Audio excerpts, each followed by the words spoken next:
আসসালামু আলাইকুম, আমি Asia Islam. Welcome to my channel cookmaster Bangla recipe. এই শীতের মৌসুমে পাটিসাপটা পিঠা, চিতই পিঠা, এর সাথে কিন্তু আমাদের এই তেলের পিঠা বা মালপোয়া পিঠা যে যেটাই বলি না কেন, এই পিঠাটাও খুব জনপ্রিয়। তো শীত থাকা অবস্থায় যদি এই পিঠাটা তৈরি করে না খান তাহলে কিন্তু খুবই মিস করবেন। আর অনেকেই এই পিঠাটা পারফেক্টলিভাবে তৈরি করতে পারে না। যারা তৈরি করতে না পারেন, আজকের ভিডিওটা আপনার জন্য। আপনি যদি পুরো সেম প্রসেসটা ফলো করেন আমার, তাহলে পারফেক্ট একটা পিঠা আপনি তৈরি করতে পারবেন। সো আর কথা না বেরিয়ে চলুন দেখা যাক পিঠাটা আমি কীভাবে তৈরি করেছি। Let's go to my channel.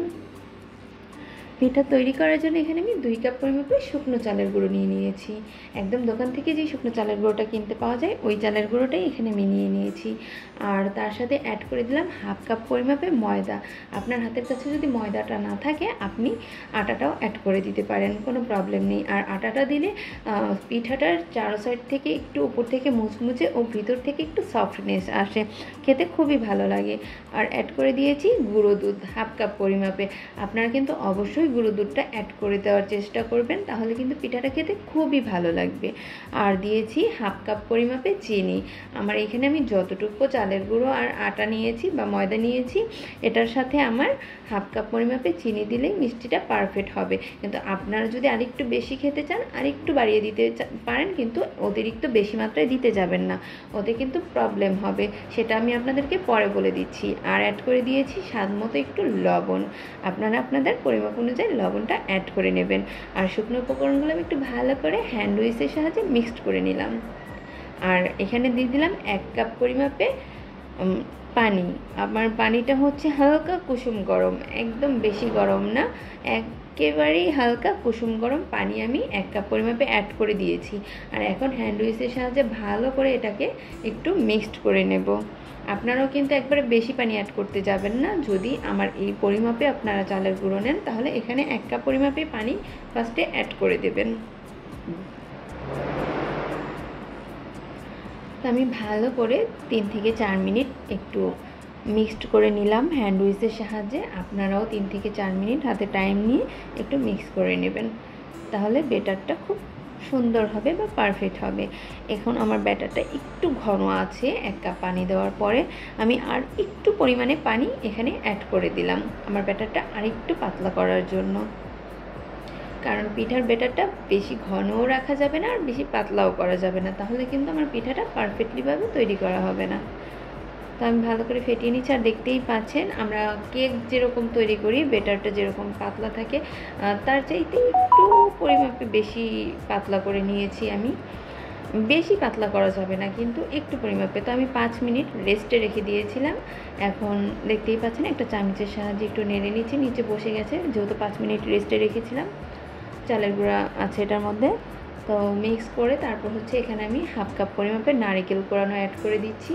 আপনারা চাইলে নারকেলটাকে কিউব করে কেটেও অ্যাড করে দিতে পারেন, আর যদি নারকেলটা পছন্দ না করেন তাহলে এটা স্কিপ করতে পারেন। এখন আমি নারকেলটা দিয়ে আরও 2 থেকে 3 মিনিট এটাকে ভালোভাবে মিশিয়ে নেব। আপনারাও চেষ্টা করবেন এটাকে ভালো করে 2 থেকে 3 মিনিট একটু মিক্সড করে নিতে। আর আমার ব্যাটারের ঘনত্বটা তো দেখতেই পাচ্ছেন, এরকম পরিমাপে ব্যাটারের ঘনত্বটা তৈরি করে নেবেন। আমার ব্যাটারটা তৈরি হয়ে গেছে। এরপর যে আমি চুলোয় একটা কড়াই বসিয়ে দিয়েছি, তার মধ্যে দিয়ে দিয়েছি পর্যাপ্ত পরিমাণ রান্নার সাদা তেল।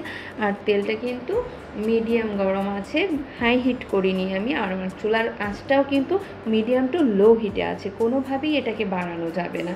বাড়িয়ে ফেললে কিন্তু উপর থেকে কালার চলে আসবে, ভিতর থেকে কাঁচা থেকে যাবে। আর আপনারা ওই জন্য চুলার আঁচটা অবশ্যই মিডিয়াম টু লো হিটে করে তারপর হচ্ছে পিঠা তৈরি করবেন। আর আমি চামচের সাহায্যে দেখতেই তো পেলেন 1 চামচ বেটার দিয়ে দেওয়ার সাথে সাথে একদম সুন্দর পারফেক্টলিভাবে ফুলে উঠেছে আমার পিঠাটা। এই যে আমি উল্টে পাল্টে একটু সুন্দর করে ভেজে নিচ্ছি পিঠাটাকে। চুলার আঁচটা মিডিয়াম টু লো হিটে। আর আমার তেলটা কিন্তু বেশি হাই হিট করিনি আমি, তাহলে কিন্তু পিঠাটা পড়ে যেত। এই যে দেখতে পাচ্ছেন চারো সাইড থেকে কি সুন্দর একটা অর্গানিক ডিজাইন তৈরি হয়ে গেছে। এই ডিজাইনটা আর কষ্ট করে আপনার করতে হবে না। যখন আপনি চলে দিবেন এমনিতেই সাইড থেকে সুন্দর একটা ডিজাইন চলে আসবে, আর উপর থেকে পুরো ফুলে ডুমো ডুমো হয়ে যাবে। এ পাশ ও পাশ দুনো পাশকেই কিন্তু সুন্দরভাবে ফুলে উঠবে। অনেকের পিঠা এক সাইডে ফুলে আর এক সাইডে ফুলে না, এই সমস্যা ওই সময় কোনো প্রকার কোনো সমস্যাই হবে না যদি আমার সম্পূর্ণ প্রসেসটা আপনি ফলো করেন। আর যেই কথাটা আমি বলেছিলাম চিনিটা বেশি দিতে যাবে না, তাহলে প্রবলেম হবে। চিনিটা বেশি দিলে প্রবলেমটা হয় হচ্ছে যারা বলেন যে তেলের পিঠাটা তৈরি করতে গেলে নিচে লেগে থাকে, নিচে বসে পড়ে, কড়াইতে লেগে যায়, উঠতে চায় না। যদি আপনি চিনিটা একটু বেশি পরিমাপে অ্যাড করে দেন তাহলে হচ্ছে আপনার পিঠাটা নিচে লেগে থাকে, উঠতে চায় না। তা আপনারা বেশি পরিমাপে চিনি অ্যাড করতে যাবেন না, যতটুকু প্রয়োজন অতটুকুই অ্যাড করে দিবেন, তাহলে আপনার পিঠাটা পারফেক্ট হবে। তো দেখতেই পাচ্ছেন আমি কিন্তু একদম সুন্দর করে সবগুলো পিঠা তৈরি করে নিচ্ছি, আর দেওয়ার সাথে সাথেই কিন্তু আমার পিঠাগুলো একদম ফুলে ডুমো ডুমো হয়ে যাচ্ছে।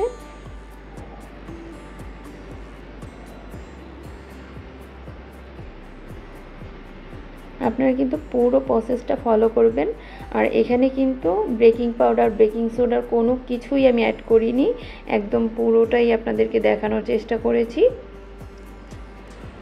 বেকিং পাউডার, বেকিং সোডা ছাড়া যখন আপনি পিঠাটা ন্যাচারালভাবে তৈরি করবেন ওটা খেতেও দেখবেন খুবই ভালো লাগে।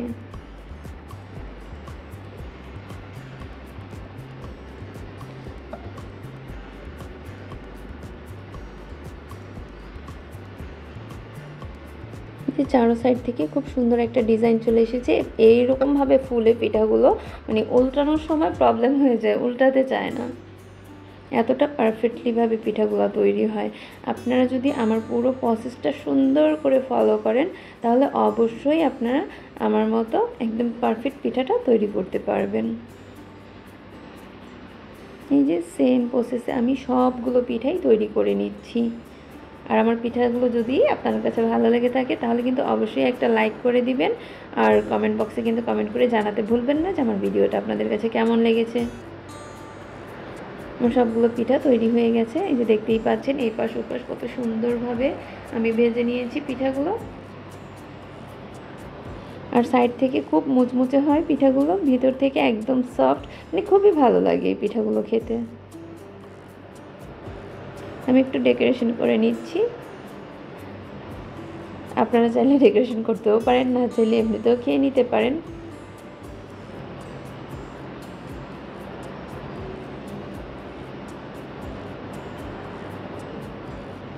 আর এরকম সুন্দর সুন্দর রেসিপি পেতে হলে কিন্তু অবশ্যই আমার চ্যানেলটাকে সাবস্ক্রাইব করে বেল আইকনটি অল করে রাখবেন, তাহলে যখনই আমি নতুন কোনো ভিডিও আপলোড দেবো সবার আগে পৌঁছে যাবে আপনার কাছে। দেখতেই পাচ্ছেন ভেতর থেকে কতটা সুন্দর পারফেক্ট জালিদার হয়েছে পিঠাগুলো, যেই রকমটা ফুলেছে ওই রকম ভেতরটাও কিন্তু পারফেক্ট জালিদার হয়েছে। আপনারা চাইলে কিন্তু এইরকম পিঠা সহজেই তৈরি করে নিতে পারেন। তা আপনারা সবাই ভালো থাকবেন, আমার জন্য দোয়া করবেন। আল্লাহ হাফেজ, বাই বাই বন্ধুরা।